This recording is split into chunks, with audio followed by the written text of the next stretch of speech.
Time تو زیادہ نہیں ہے، لیکن چونکہ سبق پورا ہو رہا ہے اور آپ سے اس طرح سے ملاقات کی اسی وقت ہو رہی ہے، بات اس طرح نہیں ہوگی.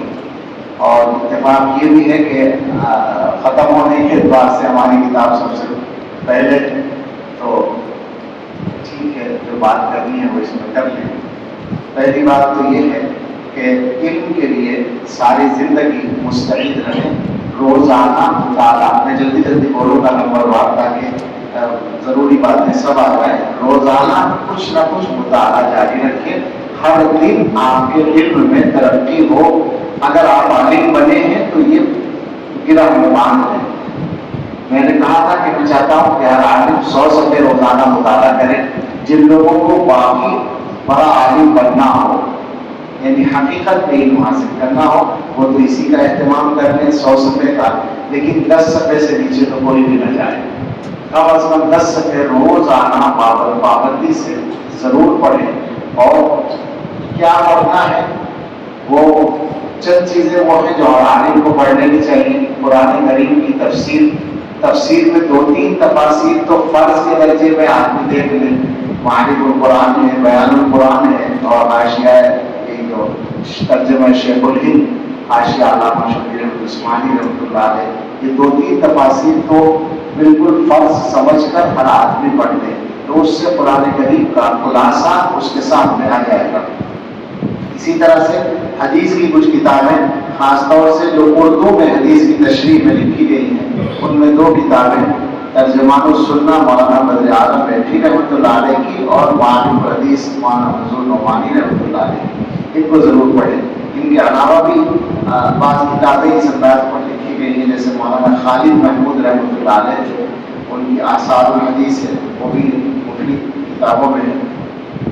باقی حدیث کی تشریح میں جو کتابیں لکھی گئی ہیں ان کو پڑھیں. اسی طرح سے فقہ کی کتابوں میں عربی میں اگر پڑھ سکتے ہوں تو بدائع الصنائع ضرور پڑھ ڈالیں، اور باقی مفصلات میں سے جو پڑھیں. اردو کے فتاوا میں سے ہمارے جو اکابر کے معتبر فتاوا ہیں ان میں سے کوئی ایک کتاب اس کی پوری جلدیں ضرور پڑھ لیں. آسانی کے لیے میں بتا رہا ہوں. اسی طرح سے عقائد اور کلام کے موضوع پر ہمارے اکابر نے جو مختصر لکھا ہے اس کو پڑھیں. اور سیرت پر کتابیں پڑھیں، 2-4-5 کتابیں تو کم از کم ہر آدمی پڑھ لیں. تاریخ اسلام پر اسی طرح سے چند کتابیں ضرور پڑھ لیں. اور اس کے علاوہ جو بھی اچھی چیز ہو اس کو پڑھیں. آج کل منحرف افکار بہت زیادہ عام ہیں، تو ان کو سمجھنے کے لیے اور ان سے متعلق جو ہمارے لوگوں نے کتابیں لکھی ہیں شروع میں ان کو پڑھیں، اور اس کے بعد ان کی کتابوں کو بھی اگر ضرورت ہو دیکھیں. مقصد یہ ہے کہ پڑھیں، زیادہ سے زیادہ پڑھیں. ہمارے فضلاء کی جو کمی ہے وہ یہی ہے کہ خود نہیں پڑھتے ہیں اور چھوٹی چھوٹی باتوں پر بحثیں چھیڑ دیتے ہیں.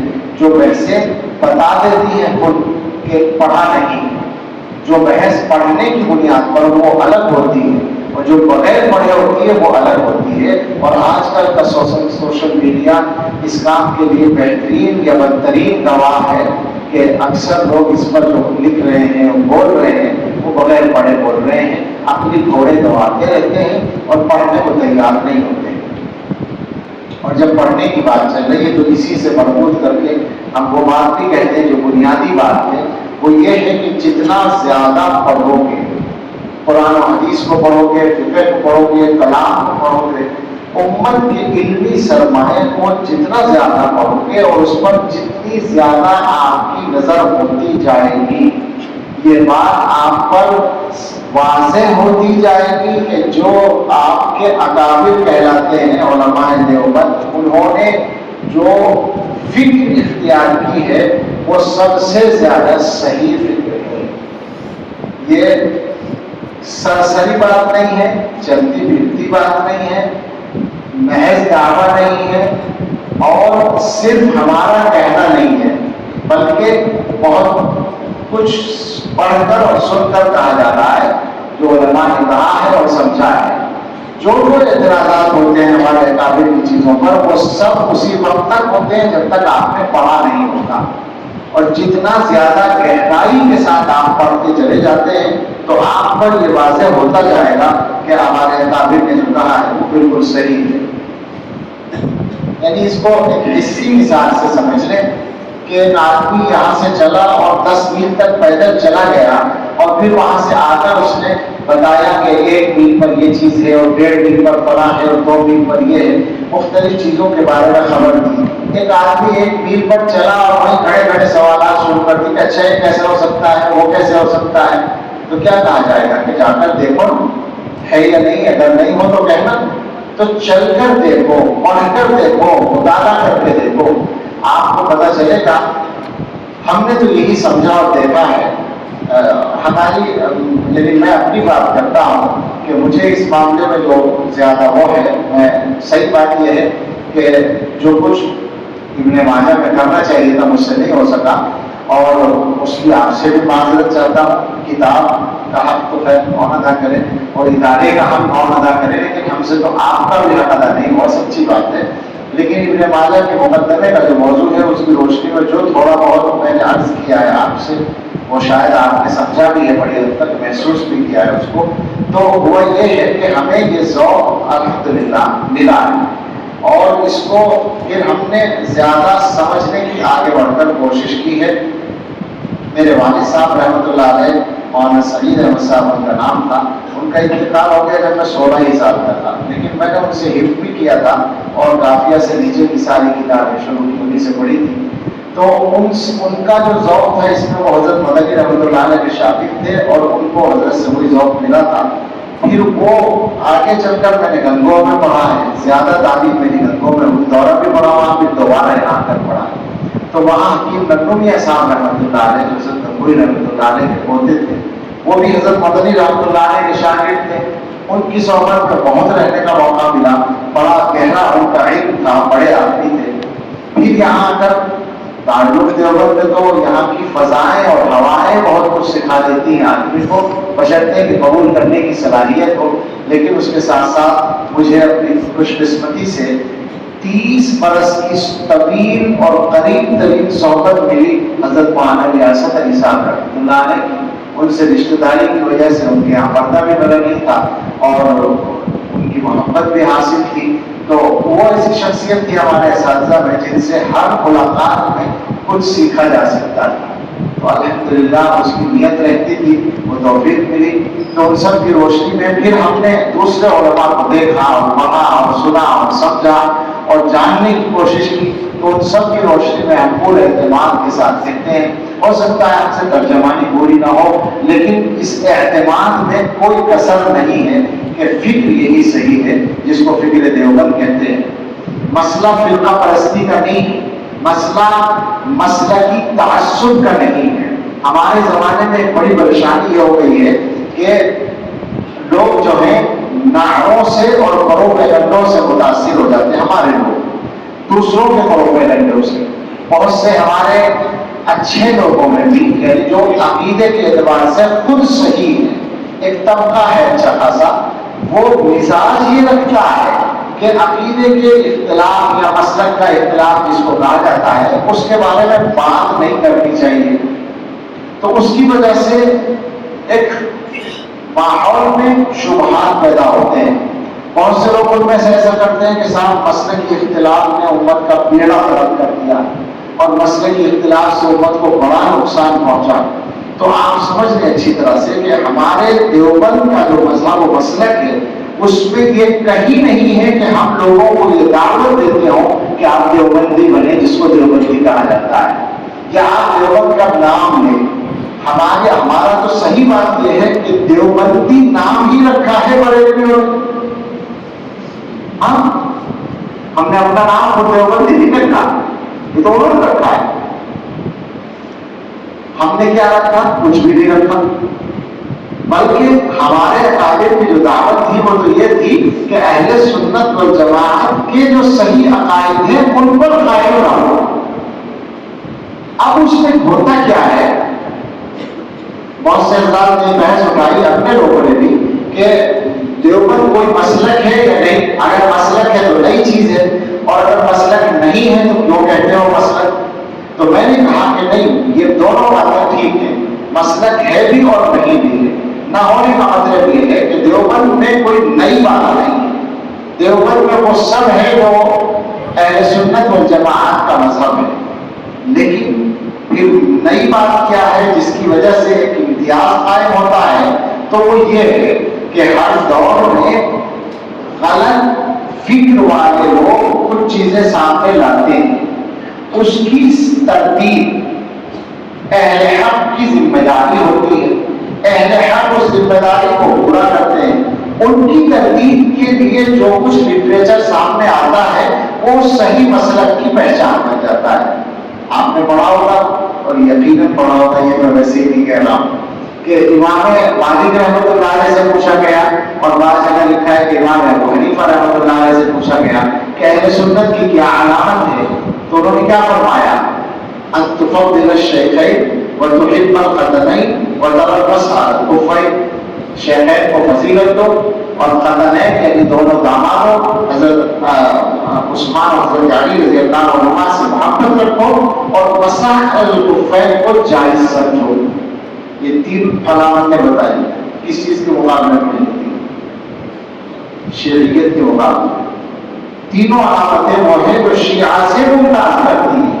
اس کا مطلب ہے کہ اس زمانے میں تشیع کا رواج بڑھا ہوا تھا تو اہل سنت کی علامت یہ باتیں بتائی گئی، لیکن ظاہر بات ہے کہ بعد میں اہل سنت ہی میں اگر کچھ لوگوں نے کچھ بدعات کو اختیار کر لیا،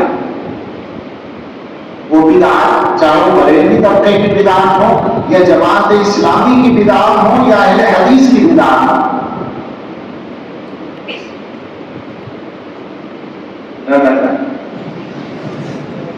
کیسی خطرناک بات کہتی ہے۔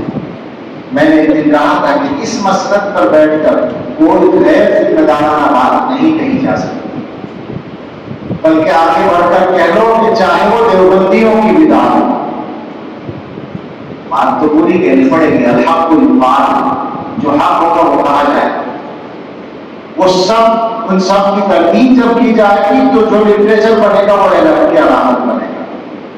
بدعت کا ہمارے یہاں جب رجوع ہو جاتا ہے تو وہ بیچارے بریلویوں کے لیے خاص ہے، بدعتی انہیں کو کہا جاتا ہے، حالانکہ بدعت تو دین میں ہر نئی بات کو بدعت کہیں گے نا، جو اصول دین سے ثابت نہ ہو صحیح طور پر، وہ جو تعلیمات ہیں بدعت کی، وہ تعریف جس بات پر بھی صادق آئے وہ بدعت کہلائے گی، اسی لیے تو فرقہ ضالہ کو مبتدعہ کہا جاتا ہے۔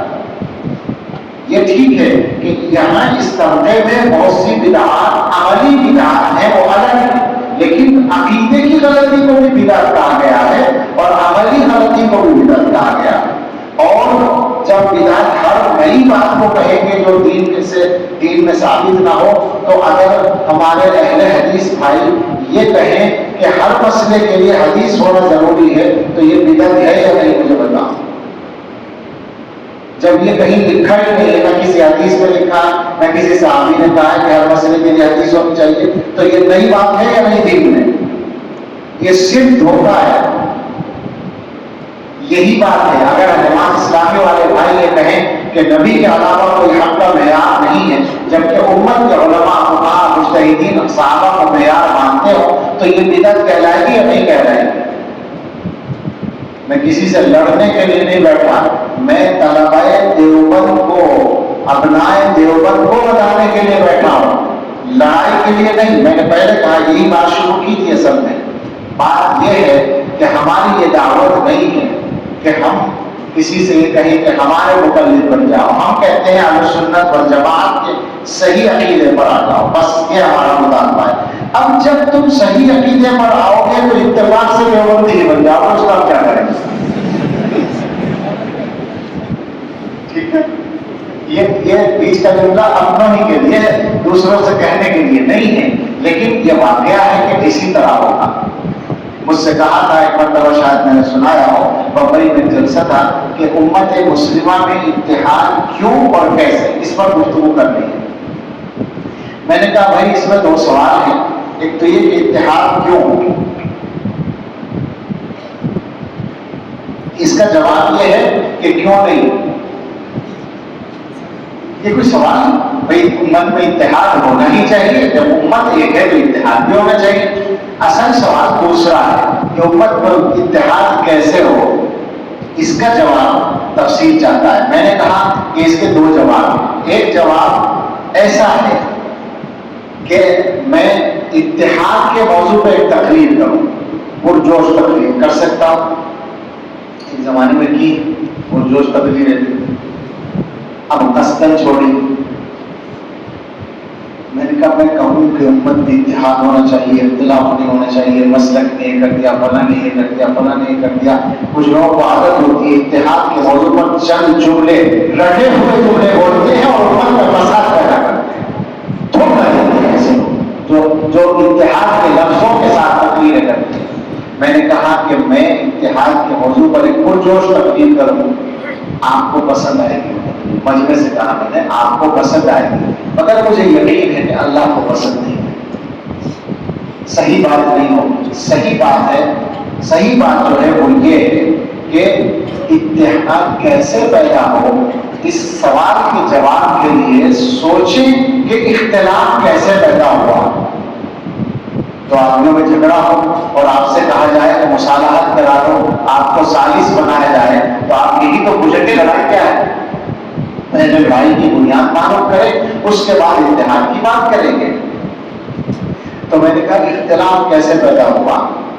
مختصر جواب یہ ہے کہ دور صحابہ میں اختلاف شروع ہوا. کیوں ہوا ہے؟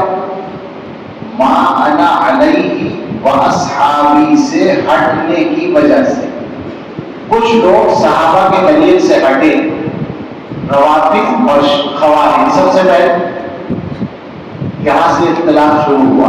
اس کے بعد جتنے فرقے بنے، آپ پوری تاریخ پڑھ لیں مذاہب اسلامیہ کی، سمجھ میں آ جائے گا ہر فرقے کی بنیاد اسی پر ہے کہ وہ ما انا علیہ و اصحابی سے، سنت سے یا صحابہ کے دلیل سے ہٹا اور الگ فرقہ بنا. تو میں نے کہا کہ جب یہ بنیاد ہے اختلاف کی، تو اتحاد کا راستہ یہ ہے کہ ما انا علیہ و اصحابی پر سب آ جائے. یہ معیار ہے. اور اگر یہ معیار کسی کو تسلیم نہ ہو، یعنی وہ یہ ماننے ہی کو تیار نہ ہو کہ ما انا علیہ و اصحابی بھی کوئی چیز ہے اور اس پر آنا ضروری ہے، تو ایسے آدمی سے اتحاد کرنے سے ہمیں حضور نے منع کر دیا ہے صلی اللہ علیہ وسلم. ہم اس سے اتحاد کرنے سے معذور ہیں. باطل کے ساتھ اتحاد کا مطلوب ہے. یہ کیا بات ہوئی کہ مطلق اتحاد کو اچھا سمجھنا یہ گمراہی ہے.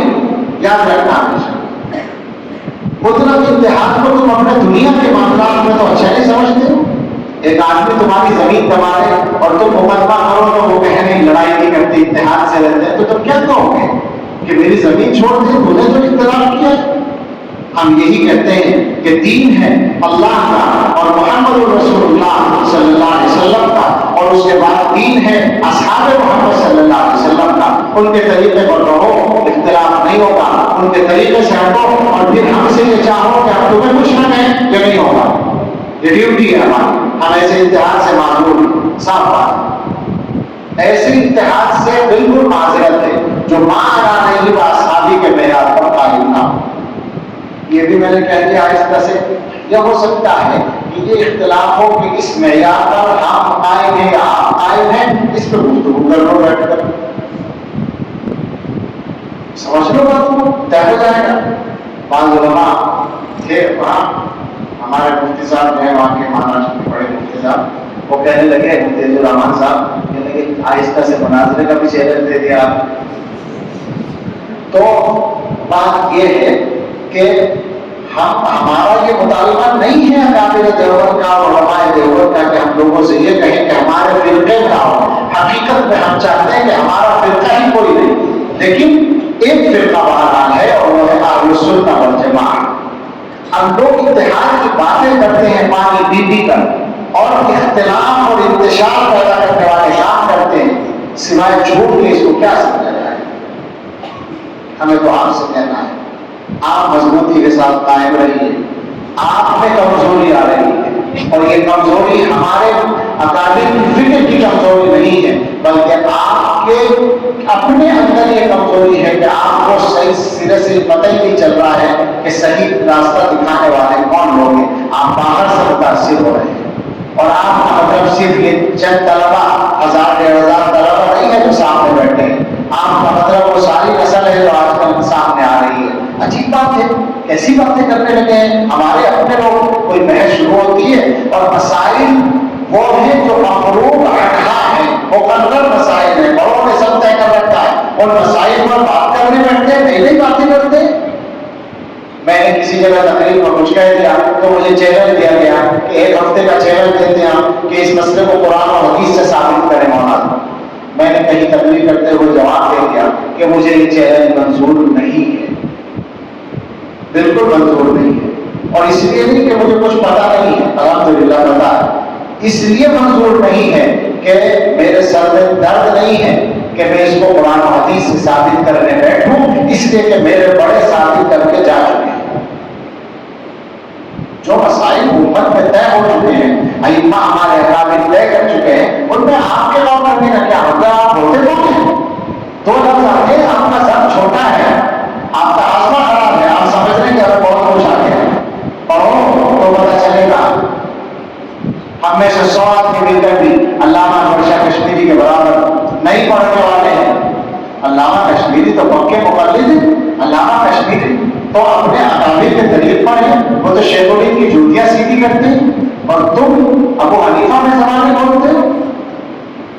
سوچو ذرا کہاں جا رہے ہیں، کیا باتیں ہونے لگی ہیں. چھوٹے چھوٹے آدمی، یہ زمانہ عجیب فطروں کا زمانہ ہے. آپ سے یہ کہنا ہے کہ فکر کو سمجھیں، صحیح فکر کو، اور علماء کی کتاب پڑھیں. میں نے بار بار یہ بات جلسوں میں بھی کہی ہے، دارالعلوم کے وہ پھر سنا دیتا ہوں، کچھ نئے لوگ بھی ہوں گے، کہ محمد علامہ جو اس زمانے کے بہت بڑے محدث ہیں، بلکہ بعض اعتبار سے تو بہت ہی ممتاز ہیں.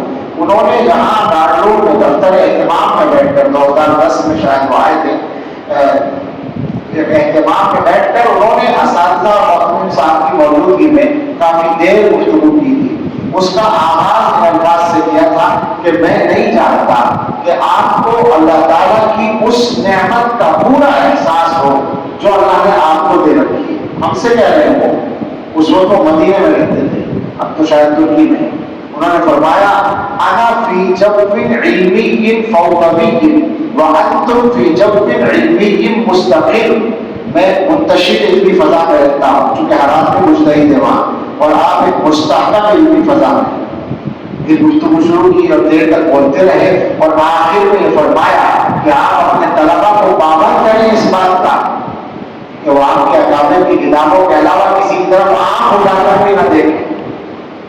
اس لیے کہ آگے جو الفاظ تھے، ثواب ما عنده عندکم وخطأ ما عندهم انتم فی غنى عنه.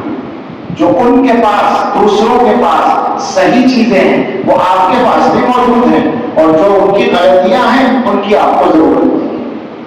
سمجھ میں آئی بات؟ یہ انہوں نے فرمایا کہ اپنے طلبا کو پابند کریں. اب ہم جب پابند کرنے کی بات کرتے ہیں تو بہت سارے آپ کے ہمدرد آ جاتے ہیں جو یہ چاہتے ہیں کہ ہم کو ساتھی، وہ کہتے ہیں کہ طلبا کو ذہنی غلام بنا کر رکھنا چاہتے ہیں. ارے بابا، کس نے ذہنی غلام بنایا؟ اور اگر ذہنی غلام بنانا چاہتے ہیں تو ان کا بنانا چاہتے ہیں جن کا ذہنی غلام بننا پیدا ہونے کا مقصد ہے. محمد رسول اللہ صحابہ کا غلام بنانا چاہتے ہیں. تم نے کیا سمجھا ہے؟ تم آزادی کی طرف لے جانا چاہتے ہو، تم گمراہی کی طرف لے جانا چاہتے ہو. جس طرح ہر اتحاد اچھا نہیں، ہر آزادی بھی تو اچھی نہیں. کیا بات ہے کیا؟ ہم طلبا کو اپنے محدود نہیں رکھنا چاہتے مگر گمراہ ہونے سے بچانا چاہتے ہیں. اور جب تک علم مضبوط نہ ہو تو آدمی غلطی میں مبتلا ہونا آدمی کے لیے زیادہ آسان ہوتا ہے. اس لیے ہم بچوں سے کہتے ہیں کہ شروع میں دوسروں کی کتابیں نہ پڑھو، اور وہ یہ چاہتے ہیں کہ آپ کو آزادی کے نام پر بھٹکائیں تاکہ آپ ان کے ہاتھ میں چلے جائیں، اور جا رہے ہیں کچھ نہ کچھ اپنا انجام خراب کر رہے ہیں، اپنا راستہ کھوٹا کر رہے ہیں، بالکل غلط راستہ ہو رہا ہے. اور اس زمانے کے جو بھی طریقے ہوں، جو بھی فیشن ہو، جو بھی سلیقے ہوں، سب اپنی جگہ، مگر ہمیں حضرت نانوی، حضرت گنگوہی، حضرت شیخ الہند، حضرت سہارنپوری، حضرت مانوی، حضرت مدنی، علامہ کشمیری، علامہ شبیر احمد عثمانی، مفتی کفایت اللہ اور قاری طیب صاحب، ان کے راستے سے ہٹنا منظور نہیں ہے، اور جو ہٹے گا ہم بتاتے رہیں گے انشاءاللہ جب تک جان میں جان ہے، ہم بتاتے رہیں گے ہر ایک قدم پر ہم مساوات قدم سے دیکھ کے چل، ہاں دیکھ کے چل کہتے رہیں گے، وہ کوئی بھی ہو، ہم بہت چھوٹے آدمی ہیں، ہماری کوئی حیثیت نہیں ہے، مگر جو صحیح بات ہے، جو بڑوں کی بات ہے وہ بڑی ہے، اس کو ہم ضرور کہتے رہیں گے، بخشیں گے نہیں، صاف کہیں گے، سلیقے سے کہیں گے، کسی کی بدنامی کے لیے نہیں کہیں گے، بدخواہی کے لیے نہیں کہیں گے، مگر صحیح راستے پر قائم رکھنے کے لیے کہیں گے، راستہ وہی ہے۔ یہ میں نے شاید کسی اور سنایا تھا کہ بڑھیا نے امام مالک کسی آدمی سے مسئلہ پوچھا تھا، تو اس نے کہا کہ میں تمہیں مسئلہ حدیث سے بتاؤں یا امام مالک کے قول سے بتاؤں؟ تو اس بڑھیا نے کہا امام مالک کے قول سے بتا دو، کیونکہ وہ تم سے زیادہ حدیث کو جانتے ہیں۔ سمجھ میں آئی بات؟ بس یہی بات ہے کہ وہ بڑے جن کے علم کا پاسن بھی ہم نہیں ہے، ہم تو اتنا زیادہ انحطاط پا رہے ہیں کہ جن بڑوں کو ہم نے اپنی آنکھوں سے دیکھا ہے ان کی کوئی مثال نہیں۔ لے لیجیے ایک تو آدمی رہ گئے حضرت مولانا نعمت اللہ صاحب دامت برکاتہ، اس قافلے کا ایک آخری آدمی بچا ہے، ورنہ وہ مثالیں ہی ختم ہو گئی ہیں، وہ قسم ہی ختم ہو گئی علماء کی۔ اللہ تعالیٰ کی مرضی ہے، جس طرح چاہیں گے اللہ تعالیٰ اپنے دین کا کام چلائیں گے۔ یہاں لوگ بات کرتے ہیں اور زبانیں کھولتے ہیں اور بڑے اکابر پر، یہ اس زمانے کے لوگوں کی مثالیں ختم ہو رہی ہے، تم کہاں کی بات کرتے ہو؟ تمہارے پاس رکھا کیا ہے؟ دو چار کتابیں پڑھ کر اپنے آپ کو سمجھنے لگتے ہیں کہ ہم عالم ہو گئے۔ ایک ایک موضوع پر لاکھوں لاکھ سوال پڑھنے پڑتے ہیں، تب جا کر آدمی عالم بنتا ہے۔ تو آپ سے کہنا ہے کہ آپ صحیح فکر پر قائم رہنے کی فکر کریں، رکھیں ہمیشہ، اور مطالعہ جاری رکھیں۔ یہ بات یاد رکھیں کہ ہم پڑھنے سے روک نہیں رہے، پڑھنے کے لیے کہہ رہے ہیں، اور ہم یہ دعویٰ کر رہے ہیں کہ جتنا پڑھو گے اتنا اپنے اکابر کی فکر پر مضبوط ہوتے چلے جاؤ۔ دوسری بات یہ ہے کہ دو تین باتیں ہیں جن کا تعلق عمل سے ہے۔ یوں تو ظاہر ہے اور مسلمان کو دین پر چلنا چاہیے اور عالم کو اپنے علم پہ عمل کرنا چاہیے، بات ختم، ساری بات ہو گئی۔ لیکن کچھ چیزیں ایسی ہیں جو الگ الگ کر کے کہی جائیں تو آسان ہوتا ہے۔ آپ عالم بن گئے تو ایک تو آپ کی ظاہری وضاحت ہے، اس کی اہمیت ہے، عجیب کمزوری ہے ہمارے ماحول کی، اور یہ ہم اقرار کرنا چاہتے ہیں کہ شاید یہ ہماری کمزوری ہے کہ ہمارے بچے یونیورسٹی میں جاتے ہیں اور وہاں کے ماحول میں رہ جاتے ہیں، ان کی داڑھی بھر کے نیچی چل جاتی ہے اور ٹوپی بھی اتر جاتی ہے اور لباس بھی بدل جاتا ہے۔ اللہ جانے کس احساس کمتری کا شکار ہیں۔ آپ کو تو وہ علم دیا گیا ہے کہ من آتاہ اللہ القرآن ثم علم ان احدا اوتی خیرا منہ فقد حقر ما عظم اللہ۔ قرآن ملنے کے بعد تو کسی چیز کو اس سے بہتر سمجھنا ہی نہیں۔ آپ کو قرآن ملا ہے اور قرآن کا علم ملا ہے، اس کے سامنے حیثیت کیا ہے؟ اور کیا آپ یہ سمجھتے ہیں کہ وہاں رہ کر آپ دین پر قائم نہیں رہ سکتے؟ علی گڑھ کی جامعہ میں جا کر دیکھیں، خاص طور سے علی گڑھ میں، تو آپ کو نمونے ملیں گے، چہروں پہ لمبی لمبی داڑھیاں، پیشانیوں پر سجدوں کے نشان، کبھی ان کی تہجد بھی قضا نہ ہو، اور وہ پروفیسر ہیں اور وہ ڈاکٹر ہیں اور وہ انجینئر ہیں اور وہ فلاں ہیں۔ کیا سمجھائیں دین پر چلنے کو؟ ہم تو ایسے لوگوں کو جانتے ہیں جن کی ڈگری کا مفہوم سمجھنا بھی ہمارے لیے مشکل ہے، اور ان کو دیکھتے ہیں تو دیکھنے سے وہ ہمارے مدرسے کے طالب علم نظر آتے ہیں، اور ایسے لوگوں کو جانتے ہیں جن کی دولت کا شمار کرنا مشکل ہے اور ان کی تہجد کی نماز نہیں چھوٹتی ہے۔ اپنے دین کو کیا سمجھا ہے؟ تو اس لیے اپنی مذہب میں مرد وقت تک قائم رہنا، اور نماز کبھی نہ چھوڑنا۔ نماز جیسے ایمان کی علامت بتائی گئی ہے، تو آپ کی عزت کا مدار نماز کی پابندی پر رہے گا۔ آپ یاد رکھیں اس بات کو، اپنی آبادیوں میں، اپنی بستیوں میں جہاں کہیں گئے، بحث اس سے نہیں ہے کہ آپ پڑھاتے ہو یا نہ پڑھاتے ہو، مسلمان تو ہر مسلمان پہ نماز پڑھتے، لیکن عالم نماز پر کوتاہی کرے یہ تو برداشت ہی نہیں ہونی چاہیے۔ تو ہمیشہ نماز کی پابندی رہے۔ ایک بات یہ کہ تکبر میں مبتلا مت ہونا، چاہے کتنے ہی بڑے علامہ بن جاؤ۔ صحیح بات تو یہ ہے کہ جتنا زیادہ پڑھتا جاتا ہے آدمی تو علم کا سمندر اس کو نظر آتا چلا جاتا ہے، اور اگر وہ صحیح آدمی ہے تو اس کو پتہ چلتا جاتا ہے، احساس بڑھتا جاتا ہے کہ لو جی ہمیں تو کچھ پتہ ہی نہیں تھا، ہمارے پاس تو ابھی کچھ ہے ہی نہیں، تو بہت کچھ بچا ہوا ہے۔ حضرت گنگوہی رحمۃ اللہ علیہ نے قسم کھا کر فرمایا تھا کہ اللہ کی قسم کھاتا ہوں کہ میرے اندر کوئی کمال نہیں ہے۔ تو حضرت تھانوی رحمۃ اللہ نے لکھا کہ اس پر اعتراض ہو سکتا ہے، چونکہ یہ سچی بات ہے کہ ان کے اندر بہت سارے کمالات تھے، اور وہ قسم کھا کے کہنے کہ کوئی کمال نہیں ہے تو جھوٹ ہو گیا. تو اس کا جواب یہی دیا کہ ترقی کی طرف دیکھتے ہیں، اوپر کی طرف دیکھتے ہیں تو اپنا کمال نظر نہیں آتا. تو ایسا ہونا چاہیے آدمی زیادہ سے زیادہ پڑھنے کی کوشش کرے، تکبر میں کبھی مبتلا نہ ہونا. عام لوگوں کے ساتھ، گھر والوں کے ساتھ ہمیشہ نرمی سے پیش آنا. طلبا کے ساتھ اگر پڑھانے کا کام کرو تو طلبا کے ساتھ، اور اگر معتبر کام کرو تو سب کے ساتھ، اپنے زیر انتظام تمام لوگوں کے ساتھ نرمی کا معاملہ کرنا. نرمی سے شخصیت میں زینت آتی ہے، اخلاق اور جنت کے بلند درجے ملتے ہیں. اس کا خاص خیال رکھنا. اور گھر والوں کے ساتھ خاص طور سے حسن سلوک. یہ نہیں کہ ہم بہت بڑے حضرت مولانا ہیں یا اگر بیوی بھی ہمارے غلام ہیں اور فلاں بھی ہمارا غلام ہے. بہت سارے لوگ اسی خواہاں کی لوگوں میں مبتلا ہوتے ہیں اور بس پھر حال خراب ہوتا ہے. حسن سلوک کیا ہے؟ خیارکم خیارکم لأہلہ وانا خیرکم لأہلہ. اس کو ہمیشہ سامنے رکھو.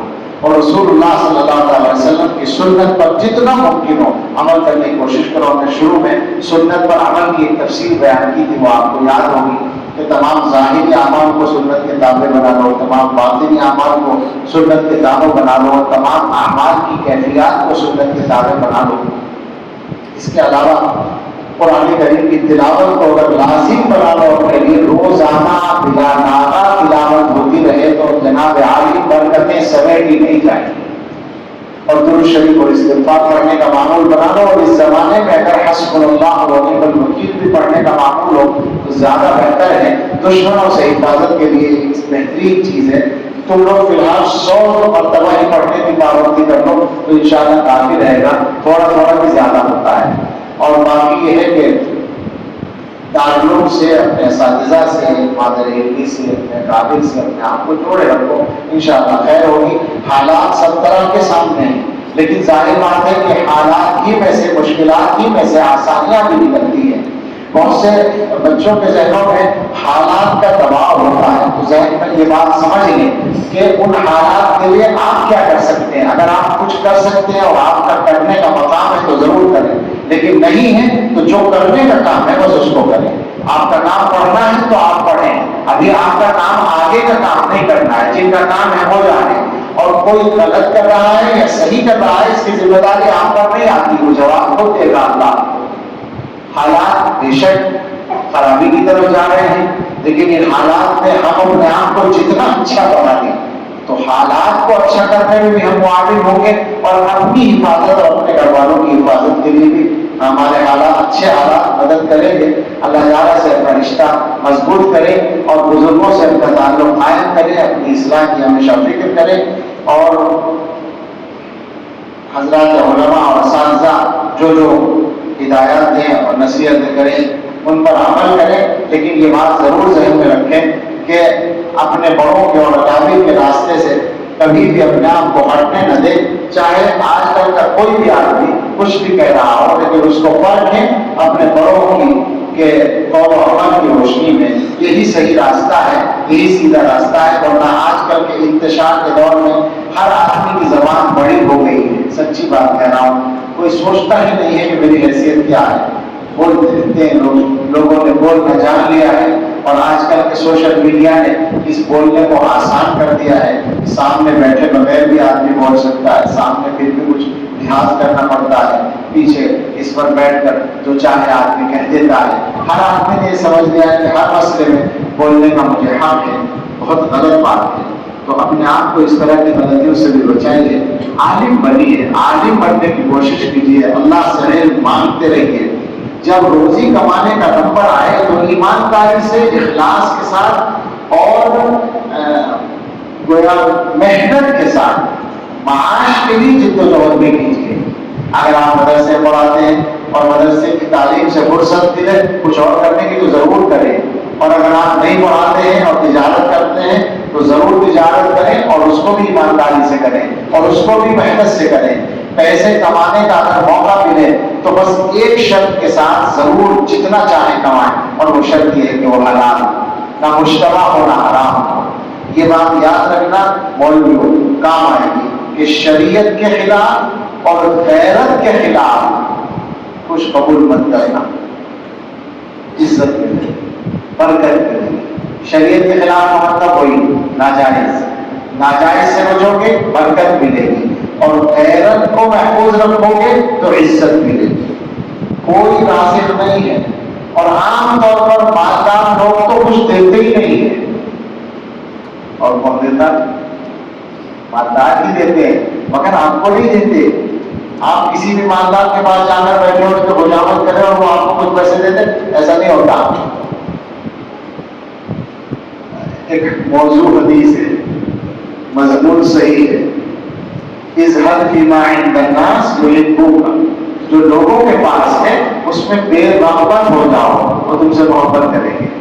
اگر آدمی کو یہ یقین ہوگا کہ یہ میرے پیسے کے لالچ میں نہیں آیا ہے تو وہ تم سے محبت کریں گے، اور اگر یہ شک ہوگا کہ پیسے کے لالچ میں آیا ہے تو فرق دیکھ لو گے، وہی اس کی محبت ختم ہو جائے گی۔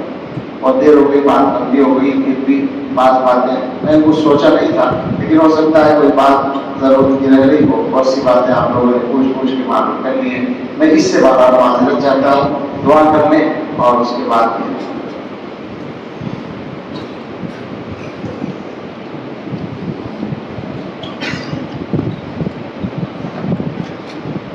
ظاہر ہے جب آپ نے پڑھی ہے تو اجازت تو ہو ہی گئی ہے۔ انہوں نے جو سند پڑھی ہے، مجھے آج ہی پچھلے سال کے طلبا نے بھیجی ہے سند، انہوں نے تحقیق کی تھی، تو اس کی روشنی میں ایک جگہ فرق ہے بس، یعنی میں نے تو پڑھی ہے مولانا ریاست علی صاحب رحمۃ اللہ علیہ سے یہاں پر، اور گنگو میں بھی میں نے پڑھی ہے، وہاں حضرت مولانا طاہر صاحب رحمۃ اللہ علیہ ان سے پڑھی تھی، اور شیخ الحدیث مولانا زکریا صاحب رحمۃ اللہ علیہ کے شاگرد تھے، لیکن ابن ماجہ انہوں نے وہاں کس سے پڑھی میں تحقیق نہیں کر سکا۔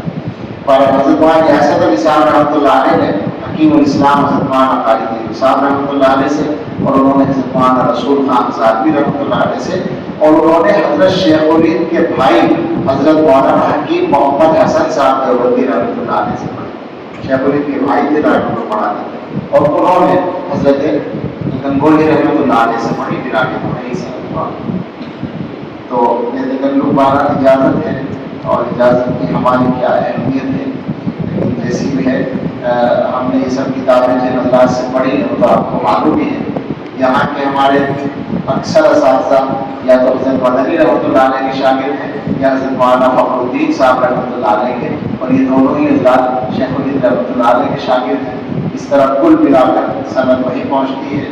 اس کے علاوہ میں نے گنگوں میں بھی پڑھا، وہاں کے اساتذہ زیادہ تر مظاہر سے پالے ہیں، تو پھر اکثر تو چلے گئے، بعض ہیں تو وہ حضرات، بعض تو حضرت شیخ زکریا رحمۃ اللہ علیہ کے شاگرد تھے، اور بعض حضرت شیخ مولانا یونس صاحب رحمۃ اللہ علیہ، وہ خود شیخ زکریا رحمۃ اللہ علیہ کے شاگرد تھے۔ اس طرح وہاں سے بھی سند کا سلسلہ ہے۔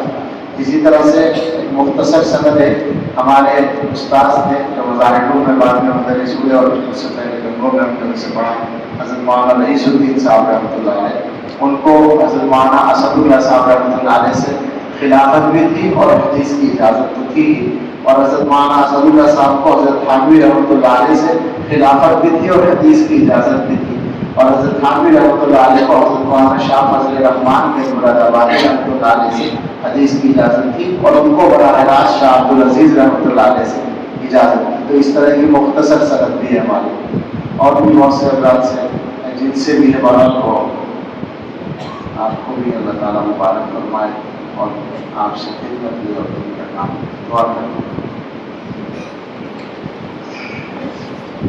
اللهم لك الحمد كله ولك الشكر كله بيدك الخير كله نسألك الخير كله ونعوذ بك من الشر كله اللهم صل على سيدنا محمد وعلى وأصحابه وأزواجه وذرياته كما تحب وترضى عدد ما تحب وترضى اللهم صل على سيدنا محمد وعلى آل سيدنا محمد صلاة تنجينا بها من جميع الأهوال والآفات وتقضي لنا بها جميع الحاجات وتطهرنا بها جميع السيئات وترفعنا بها عندك أعلى الدرجات وتبلغنا بها أقصى الغايات من جميع الخيرات في الحياة وبعد الممات إنك على كل شيء قدير ربنا آتنا في الدنيا حسنة وفي الآخرة حسنة وقنا عذاب النار ربنا لا تزغ قلوبنا بعد إذ هديتنا وهب لنا من لدنك رحمة إنك أنت الوهاب ربنا هب لنا من أزواجنا وذرياتنا قرة أعين واجعلنا للمتقين إماما اللهم إنك عفو تحب العفو فاعف عنا اللهم إنك عفو تحب العفو فاعف عنا اللهم إن قلوبنا ونواصينا وجوارحنا بيدك لم تملكنا منها شيئا فإذا فعلت ذلك بنا فكن أنت ولينا واهدنا إلى سواء السبيل اللهم لك الحمد شكرا ولك المن فضلا اللهم إنا نسألك التوفيق لمحافظك من الأعمال وصدق التوكل عليك وحسن الظن بك سبحان عالم النور اللهم لا تهلكنا فجاء ولا تأخذنا بغتة ولا تغفلنا عن حق ولا مسلم اللهم أعنا على ذكرك وشكرك وحسن عبادتك اللهم أغننا بالعلم وزينا بالحلم وأكرمنا بالتقوى وجملنا بالعافية اللهم أعنا على ديننا في الدنيا وعلى آخرتنا بالتقوى اللهم إنا نسألك الفوز في القضاء ونزل الشهداء وعيش السعداء ومرافقة الأنبياء والنصر على الأعداء إنك سميع الدعاء اللهم إنا نعوذ بك من جهد البلاء وترك الشقاء وسوء القضاء وشماتة الأعداء اللهم إنا نجعلك في نورهم ونعوذ بك من شرورهم اللهم أعنا ولا تعن علينا وانصرنا ولا تنصر علينا وامكر لنا ولا تمكر علينا واهدنا ويسر الهدى لنا وانصرنا على من بغى علينا اللهم اجعلنا لك ذكارين لك شكارين لك رهابين لك مطواعين لك مطيعين إليك مخبتين إليك أواهين منيبين رب تقبل توبتنا واغسل توبتنا وأجب دعوتنا وثبت حجتنا وسدد لساننا واهد قلوبنا واسلل سقيمة صدورنا اللهم اجعلنا شاكرين لنعمتك مسنين بها قابلها واختمها علينا اے اللہ یہ حدیث کی کتاب پوری ہوئی ہے جیسے کیسے بھی ہم سے ہوئی ہے اللہ اس کی برکات ہم سب کو نصیب فرمائیے اور اللہ اس مناسبت سے ایک سب سے بڑی درخواست یہ ہے کہ ہمارے گناہ معاف فرما دیجیے اللہ اب تک کی زندگی گناہوں سے بھری ہوئی ہے قدم قدم پر گناہ ہوتے ہیں دن اور رات گناہ ہوتے ہیں صبح و شام گناہ ہوتے ہیں عادتیں بن گئی ہیں گناہوں کی اللہ ایک بات دل کو لگتی ہے اور شرمندہ کرتی ہے کہ ہم سارے گناہ کرتے رہتے ہیں اور آپ کو معلوم ہوتا ہے آپ دیکھتے رہتے ہیں اللہ اس مبارک موقع پر ہم سب یہ مجمع ہے اور اس میں زیادہ تعداد طلبہ کی بھی ہے اور کچھ مہمان ہیں اور اللہ اس اتنے بڑے مجمع میں دارالعلوم دیوبند دارالحدیث میں آپ کے کچھ نہ کچھ بندے ضرور ہوں گے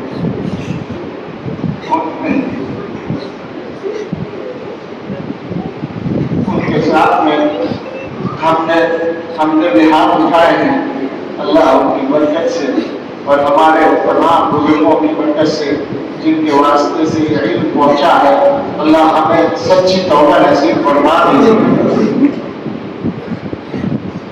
اللہ اس سے پہلے بھی بہت مرتبہ توبہ کی ہے اور ہر مرتبہ توڑ بیٹھے ہیں اللہ سچی بات یہ ہے کہ ہم گناہ کر کر کے تھک گئے ہیں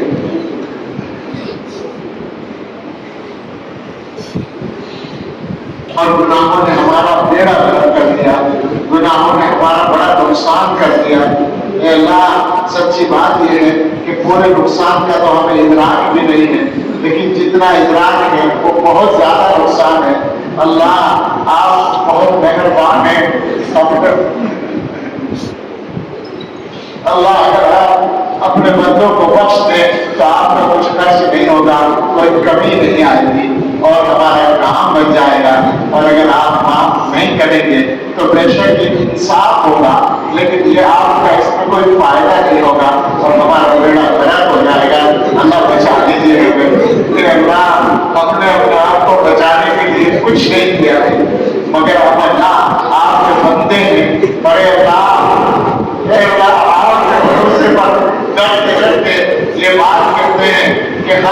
جتنے بھی گندے ہوں اللہ آپ کو معقول مانتے ہیں اور آپ کے ساتھ شرک کرنے کے لیے تیار نہیں ہے۔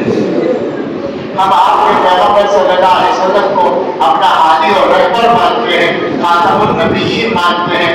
اللہ ہم آپ کے بندے ہیں اور آپ کے علاوہ کسی کے بندے نہیں ہیں۔ اللہ آپ کی توحید کے ہم قائل ہیں۔ اللہ بس یہی ہم کہہ سکتے ہیں، ہم آپ کے علاوہ ہمارا کوئی خدا نہیں ہے، آپ کے علاوہ ہمارا کوئی معبود نہیں ہے، آپ کے علاوہ کوئی کارساز نہیں ہے۔ اللہ بس آپ ہی ہیں۔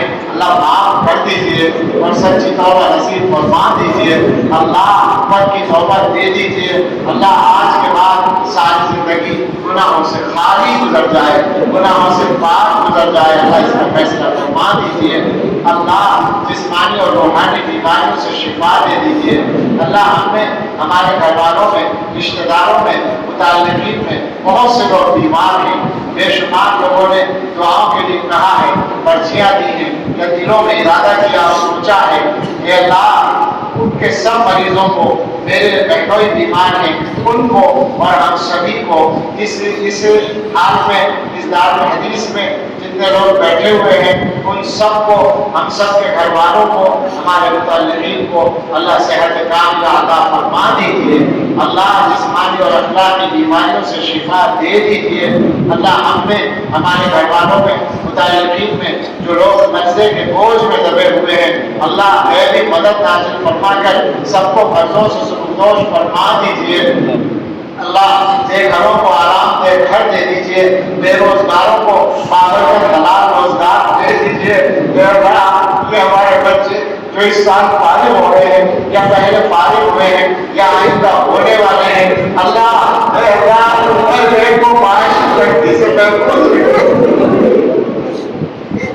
اور اس کے حلال واسطے ان کے لیے مقدر فرما دیجیے۔ اللہ ان سب کو، ہم سب کو علم نافع عطا فرما دیجیے، ہمارے سالے کی توفیق دے دیجیے۔ اللہ سبھی کو خوشگوار ازدواجی زندگی نصیب فرمائیے۔ اللہ ان کا مستقبل روشن فرمائیے، ان کو اپنے دین کے خدام میں شامل فرمائیے۔ اے اللہ یہ درسگاہ آپ کے مقبول بندوں کی ہے۔ اللہ اے اللہ ان کے طریقے پر چلنے والے اداروں کا یہ مرکز ہے۔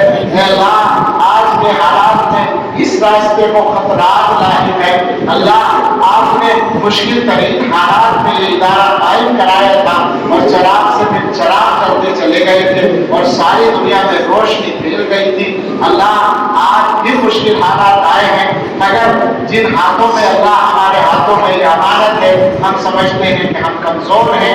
اللہ مدد فرما دیجیے۔ اللہ کام بنانے والے پہلے بھی آپ تھے، آج بھی آپ ہیں۔ اللہ آپ کی طاقت پہلے بھی یہی تھی، آج بھی وہی ہے۔ آپ کی طاقت میں کوئی کمی نہیں ہے۔ بے شک ہم اس کے لائق نہیں ہیں۔ اللہ آپ نے جس طرح ہمارے بڑوں کی مدد کی تھی، ہم اس طرح کے نہیں ہیں، اس مدد کے لائق نہیں ہیں۔ مگر اللہ اے اللہ یہ تو آپ جانتے ہیں اور ہم رب سے ڈرتے کہتے ہیں کہ ہم انہی کے طریقے پر قائم رہنا چاہتے ہیں اور اسی دین کا کلمہ بلند کرنا چاہتے ہیں اور اللہ اسی عقیدے پر قائم رہنا چاہتے ہیں۔ اللہ اپنی مدد پھر نازل فرما دیجیے اور اس طریق کو سلامت رکھیے، اس راستے کی حفاظت فرمائیے۔ اللہ ہم نہیں چاہتے اس دنیا کو آپ کو کب تک قائم رکھنا منظور ہے۔ اللہ جب تک یہ دنیا قائم رہے، حق کے لیے ادارے قائم رہے، یہ راستے قائم رہے، اللہ یہ ان پر چلنے والے اور ان کی رہنمائی کرنے والے قائم رہے، ایسا فیصلہ فرما دیجیے۔ اے اللہ جہاں جہاں اہل ایمان بستے ہیں، اللہ بہت سے اہل ایمان کمزور جگہوں پہ رہتے ہیں، جہاں ان کی پوزیشن کمزور ہوتی ہے، اللہ بہت سے کے لیے نماز پڑھنا دشوار ہوتا ہے، ایمانی بات کرنا دشوار ہوتا ہے۔ اللہ اپنے فضل سے تمام اہل ایمان کی دنیا میں کسی بھی خطے میں ہو، مرد ہو یا عورت ہو، جوان ہو یا بوڑھے ہو، بچے ہو یا بڑے ہو، اللہ تمام اہل ایمان کی جان کی، مال کی، عزت و آبرو کی، گھر بار اولاد کاروبار کی حفاظت فرمائیے۔ اے اللہ ان کے کاموں کی میں مدد فرمائیے۔ اللہ ظالموں کے ظلم سے حفاظت فرمائیے۔ اللہ ہر جگہ کے حکمرانوں کو انصاف کی توفیق دیجیے اور اللہ ظلم کرنے والوں کو راستے سے ہٹا دیجیے۔ اللہ اپنی خاص مدد رحمت برکت نازل فرما دیجیے. اللہ دارالعلوم دیوبند کی حفاظت فرمائیے, ہر مدرسے کی حفاظت فرمائیے, دعوت و تبلیغ کے کام کی حفاظت فرمائیے, سنت کے مطابق چلنے والے خانقاہوں کی حفاظت فرمائیے, دین کے ہر صحیح کام کی حفاظت فرمائیے, دین کے تمام خطاب کی حفاظت فرمائیے. اے اللہ ہم سب کی اور ہمارے گھر والوں اور متعلقین کی حفاظت فرمائیے. اے رب کریم, اے رحمان الرحیم, تمام مسجدوں کی حفاظت فرمائیے, حرمین شریفین اور مسجد اقصیٰ کی حفاظت فرمائیے. اے اللہ تمام ممالک اسلامیہ کی حفاظت فرمائیے. اے اللہ اپنی خاص رحمت, خاص مدد ہمارے شامل حال فرمائیے. اے اللہ ہم بڑے کمزور ہیں, ہم سے مانگا نہیں جاتا, مانگنے کا ڈھنگ بھی نہیں آتا, ہمارا منہ بھی اس لائق نہیں ہے,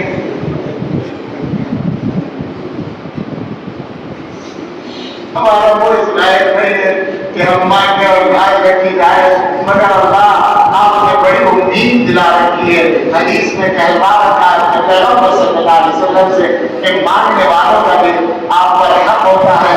اللہ ہم کچھ ہوں یا نہ ہوں, مانگنے والے تو ضرور ہے. اللہ آپ سے مانگ رہے ہیں, اور اللہ آپ کے بھروسے پر یہ بھی کہتے ہیں کہ آپ کے علاوہ کسی سے مانگنا نہیں چاہتے. اللہ ہم عجیب قسم کے بھکاری ہیں. دنیا کا بھکاری ایک در پہ جاتا ہے, اس سے نہیں ملتا تو اس کے سامنے 20 دروازے ہوتے ہیں, کہیں نہ کہیں سے ملنے کی امید ضرور ہوتی ہے. اللہ ہم بھی بھکاری ہیں, مگر ہم آپ کے در کے بھکاری ہیں, اور ہم ایسے بھکاری ہیں کہ ہمارے پاس مانگنے کے لیے آپ کے در کے علاوہ کوئی در نہیں ہے. اللہ اپنے در سے عطا فرما دیجیے, اپنے در سے عطا فرما دیجیے, محروم نہ فرمائیے. اللہ ہمارے دلوں میں رحمت کی نظر ڈال دیجیے. اللہ ہمیں اطمینان پہ عطا فرما دیجیے. اللہ ہمیں اور ہمارے بھائی بہنوں, رشتہ داروں, متعلقین کو, بیوی بچوں کو, اللہ یہ سارے طلبہ ہمارے بچے ہیں, اللہ ان میں سے ایک ایک کو اپنے دین کا بہترین خادم بنا لیجیے اور ان کی زندگی کو اچھا بنا دیجیے. اللہ نبی پاک صلی اللہ علیہ وسلم کی یہ امت آپ کے سامنے ہے اور اس کے حالات بھی آپ کے سامنے ہیں. اللہ ہم اپنے لیے اور ساری امت کے لیے معافی مانگتے ہیں. اللہ سب کے گناہ معاف کر دیجیے. اللہ اپنے لیے اور ساری امت کے لیے خیر مانگتے ہیں. اللہ ہر شر سے حفاظت مانگتے ہیں. اے اللہ آپ نے بہت نعمتیں عطا کی ہیں جو شمار نہیں کی جا سکتی. اللہ ہمیں شکر گزار بندوں میں شامل فرما لیجیے.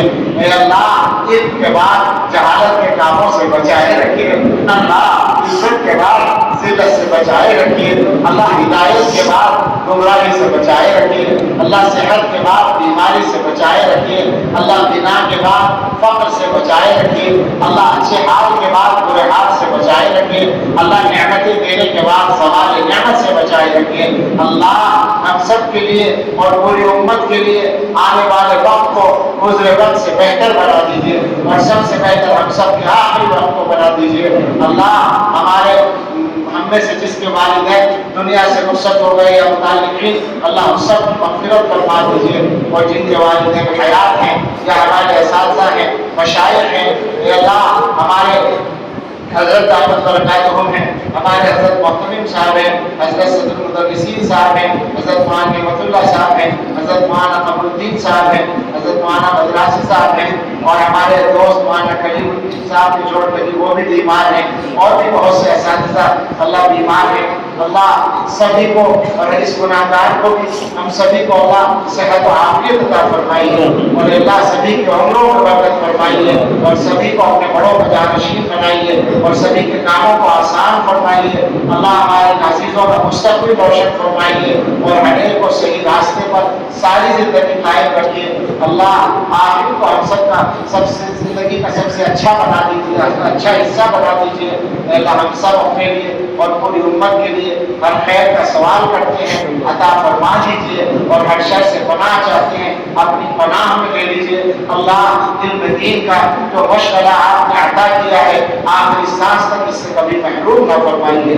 اللہم انا نسألک خیر المسألة وخیر الدعاء وخیر النجاح وخیر العمل وخیر الثواب وخیر الحیاة وخیر الممات انك على كل شيء قدیر. ربنا تقبل منا انك انت السميع العليم وتب علينا انك انت التواب الرحيم. وصلى الله على سيدنا محمد وآله وأصحابه أجمعين برحمتك يا أرحم